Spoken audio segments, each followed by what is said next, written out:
છોટાઉદેપુર જિલ્લાના બોડેલીમાં પોલીસે પત્તા ગોબીની આડમાં સંતાડી લઈ જવાતો ભારતીય બનાવટનો વિદેશી દારૂ અને બિયરનો મોટો જથ્થો ઝડપી પાડ્યો છે. પોલીસને મળેલી બાતમીને આધારે બોડેલી પોલીસે જબુગામ રોડ પર આવેલા મેરિયા બ્રિજ પાસે વોચ ગોઠવી હતી. આ દરમિયાન છોટાઉદેપુર તરફથી આવતી એક ટ્રકને અટકાવી તપાસ કરવામાં આવી હતી.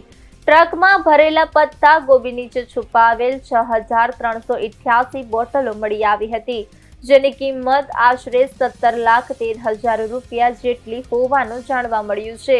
પોલીસે ટ્રક, મોબાઈલ ફોન અને રોકડ રકમ સહિત કુલ 42,83,000 રૂપિયાનો મુદ્દામાલ જપ્ત કર્યો છે. ટ્રકમાં સવાર હિમાચલ પ્રદેશના 2 આરોપીઓને ઝડપી લઈ તેમના વિરુદ્ધ પ્રોહિબિશન કાયદા હેઠળ કાર્યવાહી હાથ ધરવામાં આવી છે. પ્રાથમિક તપાસમાં સામે આવ્યું છે કે ટ્રક ઇન્દોરથી વડોદરા તરફ જઈ રહી હતી. હાલ બોડેલી પોલીસ સમગ્ર મામલે વધુ તપાસ કરી રહી છે.